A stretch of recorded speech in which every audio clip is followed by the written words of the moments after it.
These are all the irregulars in Tower of God, who could also be considered potentially the strongest in the tower. I'm going to start by telling you about the most mysterious, most powerful, and most dangerous character in the whole of Tower of God.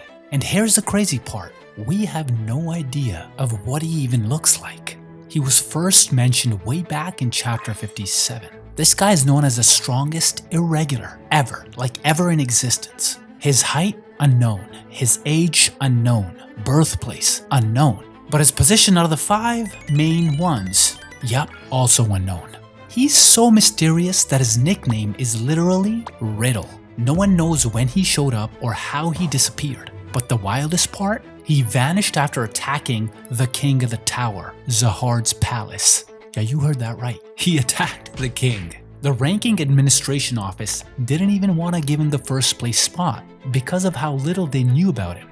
But this guy was so strong in just one battle that they had no choice but to rank him number 1, knocking down Enryu, the Red Tower, to 2nd place. His name is Phantasminum. Now let me break down the only story we've got about him. Phantasminum showed up out of nowhere, stormed Zahar's inner palace and wiped out a bunch of royals and courtiers like it was nothing. He smashed through every defense and got to Zahar, but then he disappeared. No fight, no confrontation, just gone. This whole event gave him that infamous name, Phantasminum. His fighting style, completely chaotic. He used some kind of weapon no one in the tower had ever seen before, and his moves were all over the place, wild, random, and not something anyone could predict. It was so terrifying that most of the people who saw it either died or went insane due to being mentally overwhelmed with fear, so no witnesses could tell the story properly. After his attack on the palace, irregulars got a pretty bad rep, so he's also the reason for the negative rep that has been created towards irregulars. For obvious reasons. After that debauchery. Oh, and here's a fun fact. For some odd reason, the only person he spared was Yuri Zahar. So the question is,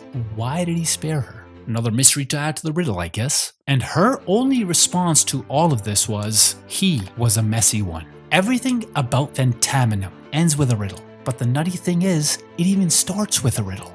Who is he? Where is he now? And what's his next move? The main reason Riddle is the most unsolvable character in the tower is because he actually has no clear motives and no relationships with anyone at all. But when he shows up again, we know it is going to be mayhem in the tower. So after that attack, Phantasminum disappeared from the tower. According to information, he has barely been seen since, and the current stories about him are assumed to be rumors because they're all unverified. Like the one story saying that he's in a cat and dog chase with Urek Mazino. Moving to rank number 2, some say he's just as mysterious as Phantasminum. But here's the thing, this number 2 ranked irregular also did something no one, and no one thought was even possible. He killed a guardian. Yup, you heard that right. The guardians who are supposed to be these immortal, untouchable beings, and this bro just straight up murdered one like it was nothing. This irregular's name is Enryu. When he did that, everybody in the tower was like, wait, what?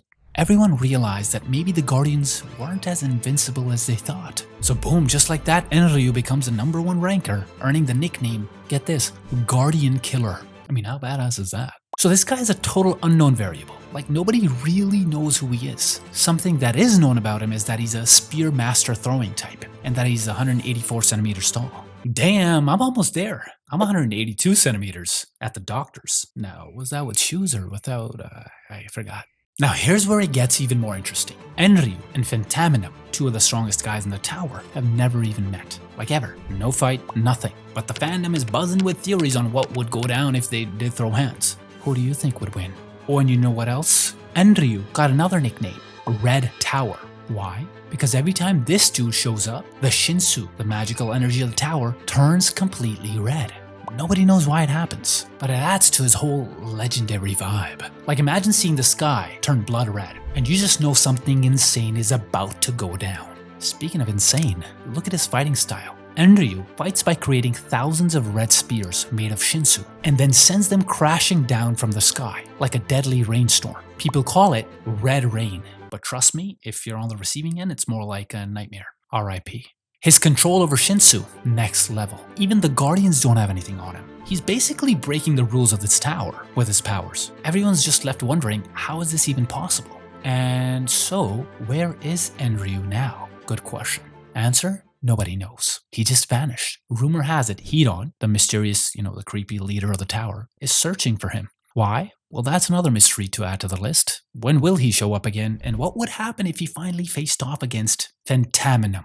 At number 3 we have, alright, check this out, Zahar, the most famous, most powerful, and straight up godlike being in the whole tower. His exact birthplace? We have no clue. But we do know he's huge, not like in terms of popularity. The guy's also like 240 centimeters tall. And he's known as a fisherman. But let's be real, his real title is King of the Tower. And for good reason. Back in ancient times, when there was nothing in the tower, Zahar came in and built an entire empire from scratch. He's basically like a god to everyone living in the tower. And here's the crazy part. Everyone in the tower? They're all considered his children. Yup, Zahar's influence runs that deep. Now we both know that Zahar didn't just conquer the tower alone though. He had the 10 great families by his side, and together they took control of 134 floors. Keep in mind though, some floors were even conquered by his daughters. This dude rules the tower, but here's the catch. He stays hidden most of the time, leaving his daughters to run things on the outside. Now, Zahar's ranked 3rd in the tower, but honestly, that rank doesn't even show how much power he really has. Back in the day, he was number 1, and he held that spot for ages, until Phantasminum and Enryu showed up. But here's the wild part, barely anyone's ever seen Zahar in person or in action. The only real hint we've got about Zahar's strength comes from Edan, the White Sword, who fought Zahar 10 times and lost every single time. Edan even said that's why he became Zahar's servant. So Zahar can't be taken as a joke. Zahar's daughters are considered the ultimate species. They've got his powers and they're out there handling business while Zahar chills. But here's the kicker. People are waiting for the day Zahar gets back in the game. And when that actually happens, it'll be the moment the tower's limits are shattered. And a whole new floor will open up. Oh, and there's one more thing. I've talked a lot about his daughters, but did you know about his son? More and more people are eagerly awaiting the arrival of Zahar's legendary only son, who's prophesied to be born one day. So the question is, will Zahar make a move soon, or will his son show up first? At rank number 4, my favorite, the most badass character in the series so far that we've seen, and the fastest climber in the entire tower, Uren Mazino. This guy's an absolute beast. Uren Mazino's position is a fisherman. First off, why are all these powerful irregulars fishermen? I mean, I don't get it. His nickname, Barracuda, comes from this super aggressive white steel eel in the tower. And if that wasn't enough, people also call him Ray, because his Shinsu moves as fast as a ray of light. But most folks just call him Barracuda. Uren didn't just become a top ranker though by chilling. He climbed the tower in record time. It took him only 50 years to pass every single test, making him the fastest climber ever. The dude's a fisherman at heart, but bro is a total pro in almost every position. Sounds like me at night, just kidding. And he's known for being crazy aggressive in combat. His Shinsu moves so fast and hits so hard that even the best armor can't block it. People who've seen Uren fight describe his style as aggressive, ferocious, and fast. But here's a twist. At the same time, it's also tremendously beautiful. Imagine a hurricane that looks like art. And peep this, bro is so good, he once knocked out a light bearer while standing in his fisherman position. That's a goalie scoring a game-winning goal right from his net. Now let's get into some romance. He sucks at it. He's got a huge personality and is super confident, but he still isn't winning any hearts. There is even a rumor he's crushing on Princess Zahar, but she apparently hates him. Bro has no game. But there is one girl who doesn't hate him entirely, Princess Yuri. Uren helped found Walheksong, aka the Winged Tree, with Princess Yuri, and so they're tight. Yuri once said he's the best to fight with, and she also said that he's the worst to live with. Enough about the ladies, because the guys though, we love him. Even family head White Sword Edan calls him a true warrior. His best bro, Bakryun, said Urek's his #1 choice of partner in crime. Even Kun Edwan, the Blue Advancer, wants to battle Uren. By the way, side note, Uren and Bakryun's influence is so huge at this point that it's already rivaling one of the 10 great families. And speaking of rivalries, Uren and Phantasminum, rumor has it Uren came into the tower just because of Phantasminum. He actually followed Phantasminum into the tower. So the question is, what made Uren follow Phantasminum? For number 5, This man was one of the great warriors who rolled up to the tower with Zahar. There were 12 warriors who climbed the tower with Zahar, and V was one of them. But this dude is different. Even the #1 slayer and the living god of the most dangerous, secretive criminal group, Fug, Grace Mirkea Luslek, once served under V. V wasn't just some follower of Zahar. Poito Gustang once said V was the worst person he'd ever met. But Kunedwan, one of the strongest warriors, disagreed. Kunedwan said V was the real deal and would have been a better king than Zahar. While Zahar and the others became obsessed with power in themselves, V stayed focused on the people of the tower. He wanted to connect with them, to protect the ordinary folks, complete opposite of Zahar. And power? Oh, V had it. While we don't know everything, we do know he had the greatest Shinsu tension among all the warriors. And when he and Arlene were on the run, he was seen wielding a sword or a needle, apparently, that was cutting through enemies like they were nothing. V was more than just a warrior. He was a mystery, a force, and a symbol of defiance. His story may have ended in tragedy, but his legacy is not over, is it? Considering we all know his son. So V always had his own path, his own story. As he made his way up the tower, V fell for another hidden irregular, Arlene Grace. Yeah, love in the middle of all that chaos. But then came the twist. At the end of their climb, Zahar says, "I'm done, I'm gonna be king." But V, he was like, "Nah, I ain't feeling that." He and Arlene wanted to keep climbing to see what was really out there. They called out Zahar, saying he was blinded by lies. But Zahar, he didn't give a damn! He made a deal with the Guardians and crowned himself king. Now here's the part that gets wild. Zahar tried to marry Arlene. Yeah, for real. But she straight up denied the guy and ran away with V. The two of them started a rebellion against Zahar to take back the mysterious key that held so much power. This set off a civil war between the warriors, but most of the great warriors backed Zahar. Because of this, V and Arlene were on the losing side, ended up having to go into hiding, and became fugitives with nowhere to go. And Arlene was pregnant with their child this whole time. The next one of the OG warriors who helped conquer the tower, one of the 10 family heads. He wields the White Oar, an insane sword made by Mexeth, the only one of its kind. It's named after an oarfish, a legendary white steel eel. At rank number 5 is Ari-Han, and his position, you're going to be really surprised this time by the way, is also fisherman. Yep, not surprised. He's 187 centimeters tall, which is almost 6'2".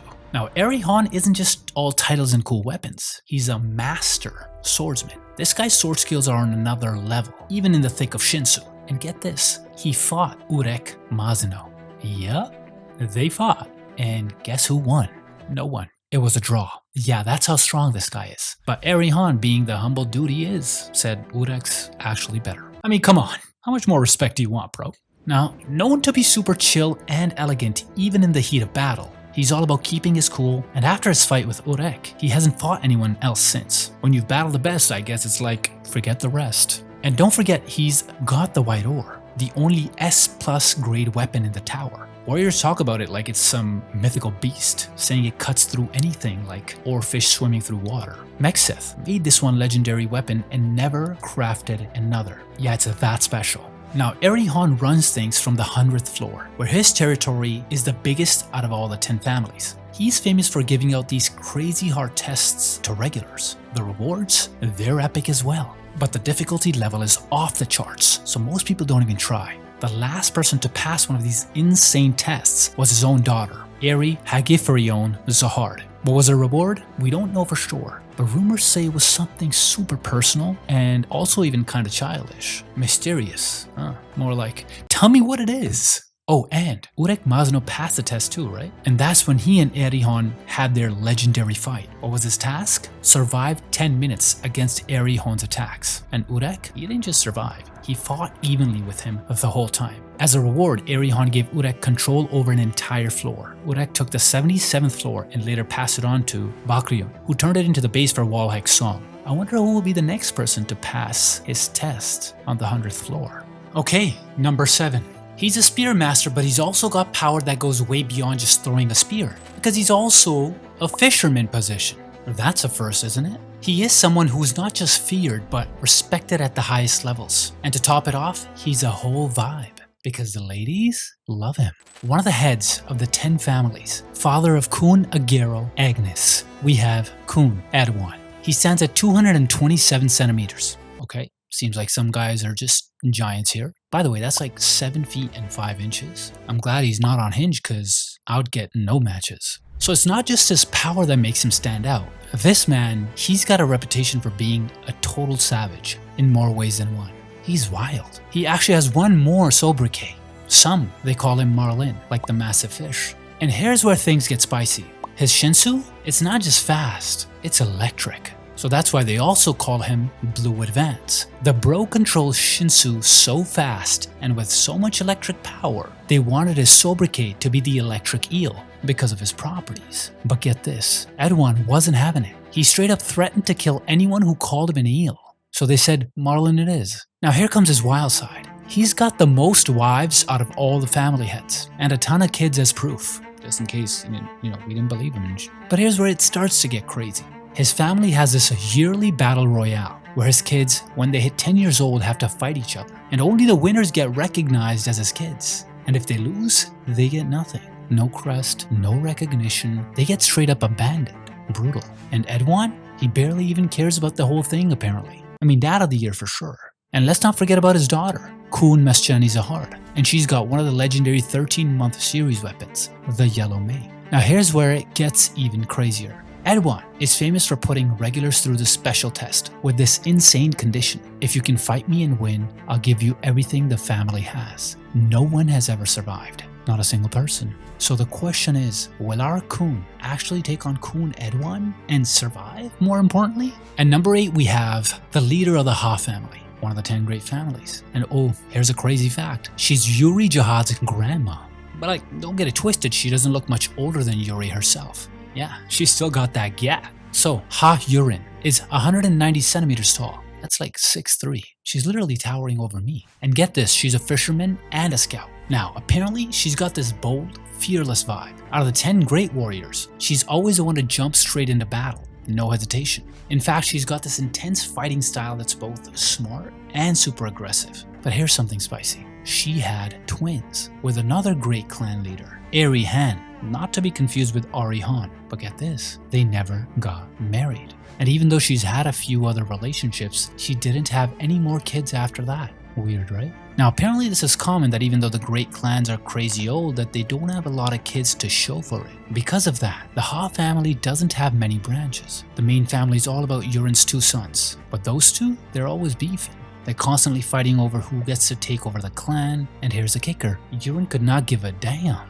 She'd just be chilling at her mansion, totally unbothered. Back in the day though, Uren was a beast in battle. She fought with a very brutal yet strategic style, and her body strength was off the charts, powerful enough that it allowed her to dominate as both a fisherman and a scout. She was known for weaving through battlefields with this smooth, flexible style like silk. She was also the first to figure out how to use Shinsu to make her body stronger. Since becoming clan leader, she hasn't entered a battle. Now she's more of a symbol for the Ha family. She barely governs the clan herself. But with the birth of Yuri, things became interesting. Yuri Zahar resembles Uren. So the Ha family has put their trust in her, believing she would be the one to gather all the 13-month series weapons. Because of this, Yuri inherited her grandmother's title, the Black Snakehead. And number 9, we have Bomb's mom, Arlene Grace. She's one of the OGs who came to the tower with Zahar. It's said she wielded mysterious and powerful spells, including one that allowed her to preserve her child's body for ages, defying the laws of time.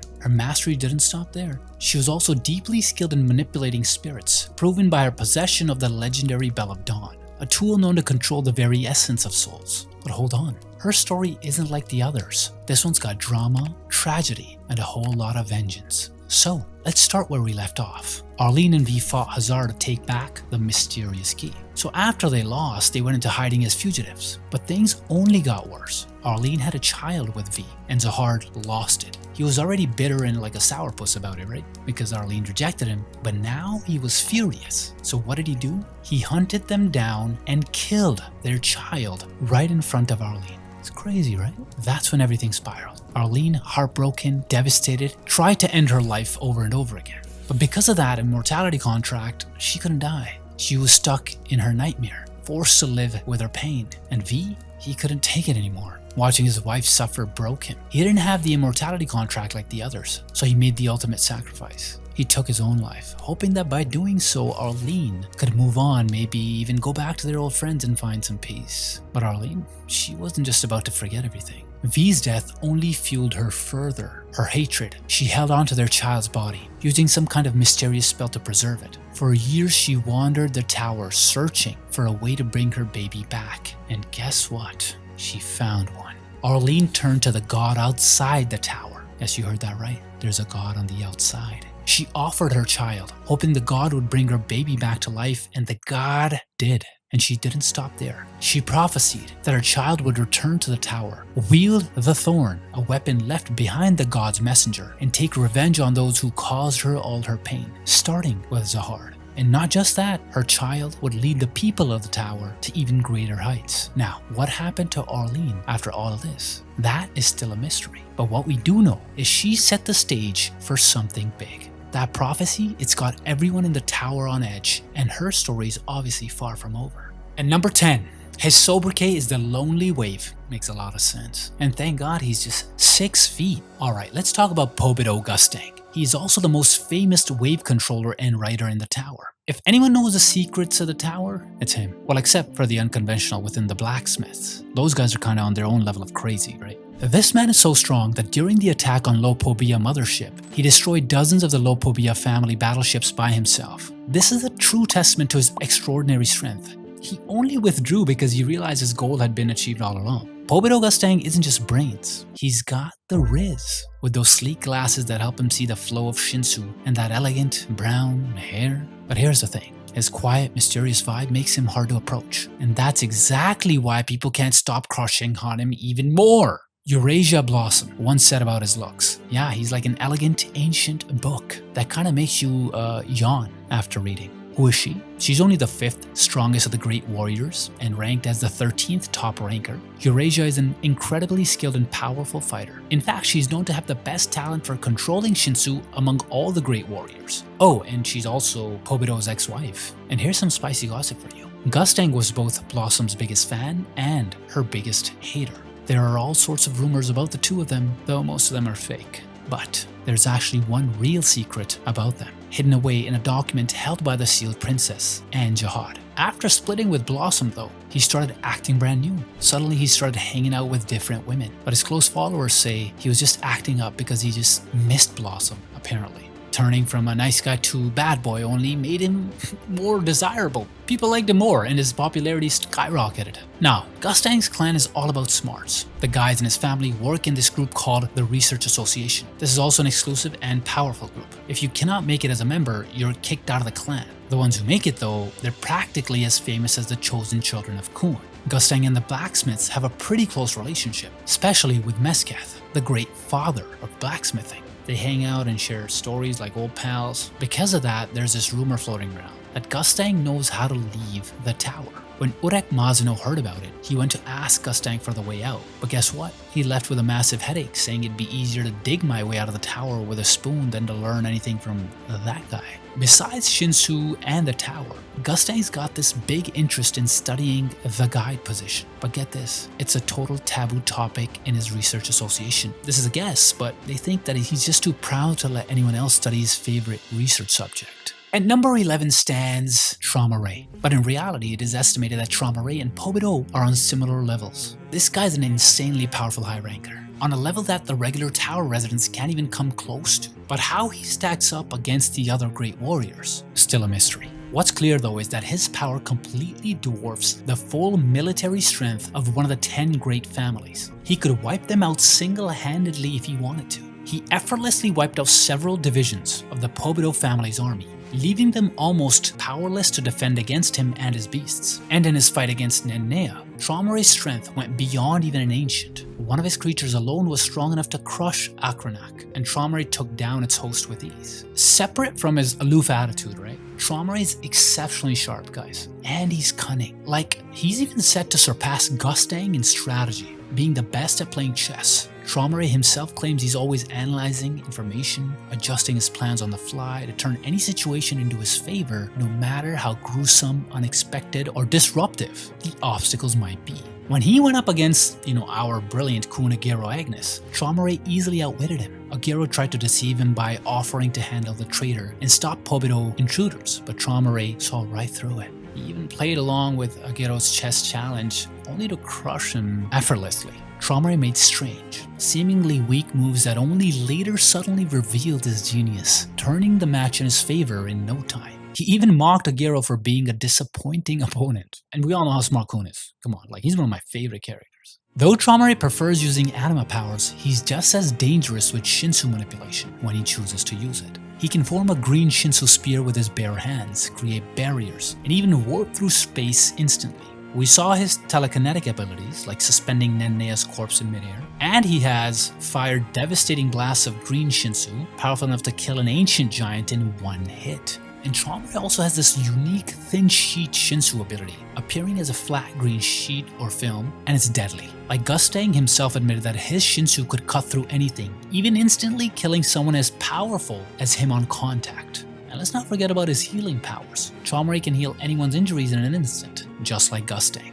Being the most powerful anima in the tower, he's said to have the ability to control all Shinhui, animals, and even humans. At number 12 stands Yirang. Yirang is actually the most beautiful among the great warriors. Originally known as Hana in SIU, author of Tower of God manhwa's blog post, her name was established as Yirang when she became canon in the series. Yirang is basically immortal. Thanks to the immortality contract, she doesn't age and can't be killed in any normal way. But that's not all. She's the original source of the Yirang family's legendary flames. And these aren't just any flames, because they were gifted by an ancient, so they're unstoppable. She's one of the great warriors, ahead of one of the great families, and people in the tower literally actually worship her like a living god. These flames that she possesses cannot even be extinguished with normal water. According to Volume 3, Chapter 26, Yirang received 2 special flames. 1, a flame that can burn anything to ashes, and 2, a flame that can save anything from destruction. These 2 are called the primeval flames. She once showed off these flames to intimidate Amitsu, Yirang's old friend and Traumare's old love, who had shared with Yirang the idea of betraying the family heads. So Yirang once showed them off in order to dissuade her friend to not become an enemy. But Yirang and Amitsu were super close, like bestie level close. They used to hang out, chat all the time. And Amitsu even spilled some tea about her love life with Traumare. But here's where it gets wild. When Amitsu decided to betray Yirang and the other family heads to side with V and Arlene, Yirang wasn't even mad. Instead, she was chill about it, totally respected Amitsu's choice, and they had one final heart-to-heart before parting ways. But there's more mystery to Yirang. Despite being so powerful, she's known for being gentle and kind both to men and women. But make no mistake, when the sister is angry, she's apparently the scariest person in the tower. They say when she's mad, she even surpasses Uren, who's famous for her bad temper. Here's where things get even crazier. Despite being the head of the Yirang family, she's never had any children of her own. All the kids in her family are raised by her fellow clan member, IRREGULARS, who they call Godmother. According to rumors, once made a contract with the Guardian to make sure she'd never fall in love with a man again. Damn, we got a nun on our hands. Mysterious, right? From the Guardian's contract, she became a female that cannot feel love towards the opposite gender. Damn, that's a real nun. I think she found Jesus. The mystery is that she couldn't forget a man that broke up with her. Okay, that makes sense. I knew it. There's somebody toxic up in here. And because she couldn't forget that man from her past, she made that contract with the Guardian. At number 13, we have our very own Baum. He accidentally opened the door for him and Rachel. Baum's past is still very mysterious. But here's what has been revealed. He was born on the 43rd floor to Arlene, Grace, and V, former great warriors and companions turned enemies of Zahar. She used some kind of mysterious spell to preserve her son's body and managed to sneak him out of the tower. And then some outside god actually brought him back to life. Now that's a comeback. Now let's take a look at all the goddamn buffs Baum's been given. The guy's got the Thorn, Blue Teresa, Red Teresa, Power of the Souls from White's clone, Leviathan, a really powerful Shinwei that was untamable, The ability to have all the hot girls chasing you, other than the one you're actually into. Oh yeah, I think I might have that power too. He's also got the Black March, Lighthouse Control, exceptional Shinsu resistance and physical durability, expert swordsmanship from White's final clone, the Shinsu Loop, which usually a person's power decreases with the amount of bangs they control, but not our guy. Also, how can we forget the most dangerous defense, immunity to most spells, like Dafa? Bomb's raw strength though, even without tapping into any of his power-ups, now rivals his master Ha-Jin Sung, a top 100 high ranker. He effortlessly crushed Lopobia Holon, a prodigy hailed as the best in his family, who admitted that Bomb's talent far surpasses his own. Holon even described Bomb as a being from another world, still growing in power and potential with no end in sight. So the big question is, how much stronger can Bomb get? And what are the upper limits of his strength that are Zahar or maybe beyond Zahar level? The last and the weirdest irregular, at number 14, Rachel. The amount of mystery surrounding Rachel are the most mind-boggling out of all the characters. Like, why is she even in the storyline? Jokes aside, nobody knows about her past and why so many characters are helping her behind the scenes. First of all, why and how did Rachel enter the tower even though she wasn't chosen? She entered the tower when Bomb accidentally opened the door for her. In the first chapter, Bomb is chasing Rachel and they both fall onto a door leading to the tower. Since Bomb is the one chosen by the tower, the door opens when he touches it. But instead of Bomb, Rachel slips through and enters the tower. Now even when Rachel did get in, she didn't just walk in and start climbing. Oh no, when she met Edan, he straight up roasted her, calling her a naughty little liar.